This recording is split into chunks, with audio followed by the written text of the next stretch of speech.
Hey guys, what is going on? Welcome to a nice little StarCraft 2 replay analysis that I will be doing for you for the CSL.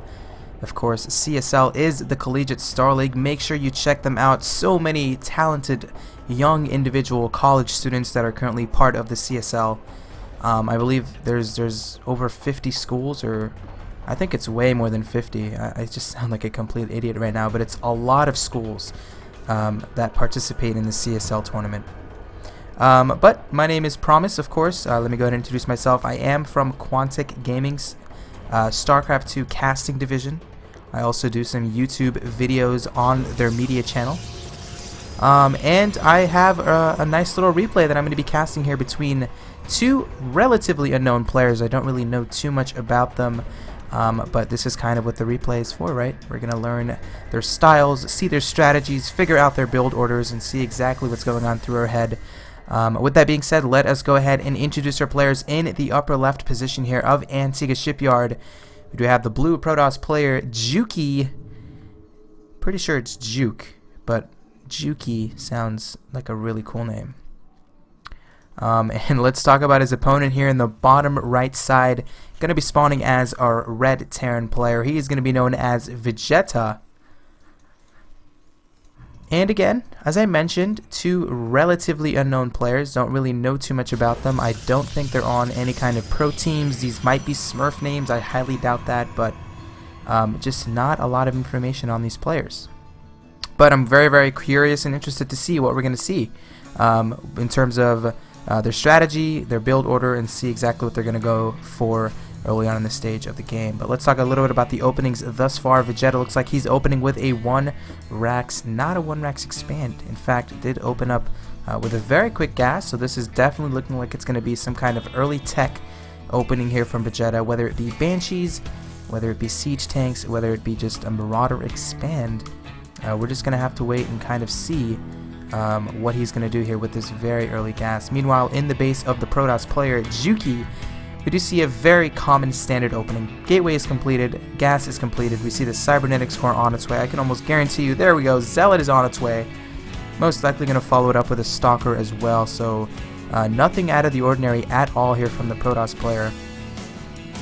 I wouldn't be surprised if he expands as well. Kind of the bread and butter of PBT is this one gate expand build, so you know, definitely be looking out for that expansion. Unless he grabs a very second quick gas, maybe he's going to go for DTs or Stargate play. That's very, very possible, but with the current metagame in the PvT matchup, would not be a bad idea to go ahead and expand following that. But in the base of the Terran player, Factory on its way. Vegeta, what are you going for, man? This might be a very quick Banshee. I mean, he's still on one gas. If he wants to try to get cloak with this Banshee, definitely gonna need to get that second gas. Just as I say that, we do see the second gas is on its way for Vegeta. Production tab at this point, getting a reactor onto the barracks. Does have a good amount of Marines on the map, just only 3 Marines. It's gonna be okay to defend against any kind of scouting probes. Of course, it's gonna be very much near impossible to have a probe completely dodge these supply depots. But very, very nice little build order here from Vegeta. And the Protoss player going to go ahead and expand. There is a Nexus being thrown down from Jukee. Units tab right now does show a Zealot and a Stalker just about to pop out. I believe that's going to be the second Stalker on the map right now for Jukee. Yes, we do see 1 Zealot and 2 Stalkers. Probe going to try to get into natural expansion, scout his opponent. Marines actually see that probe, not going to attack into it, so he's actually just going to send his Marines back into the main. Getting a bunker, getting a starport, so in fact this is definitely looking like it's going to be advanced. You're going to finish that starport, lift it up, replace it with the factory, and immediately get started here on his first initial Banshee. And the opening that Jukee is going for, okay, there we go. So we see a robotics facility on its way. Very nice reaction here from the Protoss. He scouts there's no expansion. He might even just go up the ramp to get a little bit of aggression, between the Zealot and the Stalker. Probe goes down, but he spots the bunker, so he kind of has an idea what's going on. Is this going to be a 1-1-1? Is this going to be like a Marine tank timing? Most likely going to be Banshee, because he did scout that very, very early first gas from his opponent. And just the robotics facility is a beautiful response. Adding on 2 additional gateways, a very standard follow-up here to this 1-gate expand. And he just has to defend, honestly. He just needs to get the units in key locations, maybe position some Stalkers in the main, get an observer, as quickly as possible. Jukee, please get an observer. Oh my god. Okay, you are so good. There's the observer on its way right now from Jukee.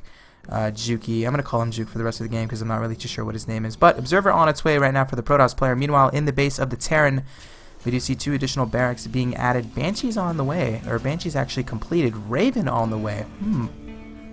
Interesting decision here from the Raven, from Vegeta. What could the Raven be for? I mean, obviously the Raven can spot for an observer. You know, scan, kill it with the Marines. That's very, very common, or very, very kind of, I guess it's just common sense. But the Banshee can't kill the observer, so he just wants to really be on top of scouting for observers, denying any kind of scouting from his opponent. And Cloak is on its way as well, so this Banshee definitely needs to try to make its way here into the main, do a little bit of damage, but Jukee very much on top of it. Already has Stalkers in position, in fact has the observer out on the map already. His expansion is completed, 2nd observer on the map. Beautiful, beautiful play that we're seeing right now from Jukee. And adding on more gates, so he is actually going to be on 5 gate production here very shortly. He might even follow it up with a push, go for maybe a 2 base timing off of this Immortal that he is producing. Maybe going to need 2 or 3 Immortals to kind of go for a timing, but great response again. Generally with this build you do, you know, face up against siege tanks, so Immortals are very much like the hard counter against siege tanks. So that's kind of the reasoning behind that Immortal production. Meanwhile, on the base of the Terran player, we do see that the Cloak is almost completed. 2nd Banshee, I believe, is on its way, continuing to produce Marines. Still making a few Hellions here off this factory as well. So he's just making Marines, Hellions, Banshees, and a Raven. So very, very weird composition. But you know, if microed correctly, can do a lot of damage. And I'm just waiting for Juke, man. Is he just going to continue defending? Is he going to be a little bit aggressive? I mean, in his position right now, you do want to defend for as long as possible and just wait for your Terran player to attack. And here comes the push. That is a lot of Marines and SCVs, and that was actually a probe. So the probe sees this army composition of his opponent, and he knows exactly what's going on. And what is his response? Still making Immortals, going to go ahead and warp in additional Zealots. Might even want to chrono boost these gateways, get as many units on the map as possible. And he's just looking in a very good position. Way ahead in supply is Jukee. 95 supply compared to the 79 of his opponent. If we look at the harvester count, 39 probes compared to the 31 SCVs.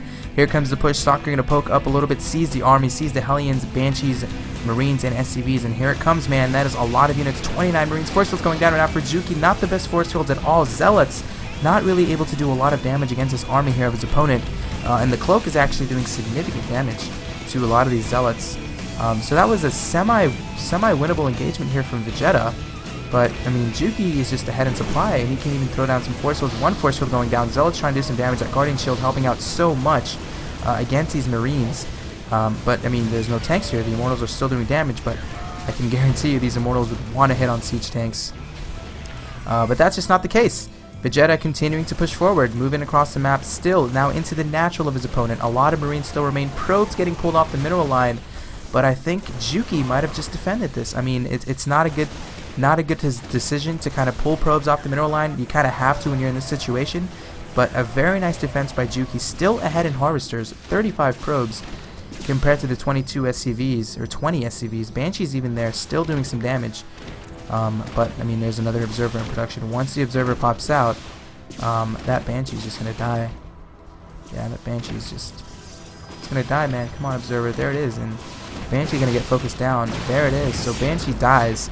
And Vegeta not in a good position at all. I mean, look at what he has in his main. Only 3 SCVs mining. Barely any kind of income. A lot of gas remaining. I don't know why he's still mining gas when he has 800 gas in the bank. But he's just making more Marines and Banshees. Cloak, again, is finished, so that's going to help a little bit. But just look at the supply count. 57 supply for the Terran. 78 here for the PrOmise. Overall army composition, 3 Immortals. 7 Stalkers, actually 9 Stalkers now. 7 now. And 2 Zealots, and here comes the army again. Only 2 Hellions, a good amount of Marines this time, 25 Marines, a Banshee, and 2 Hellions.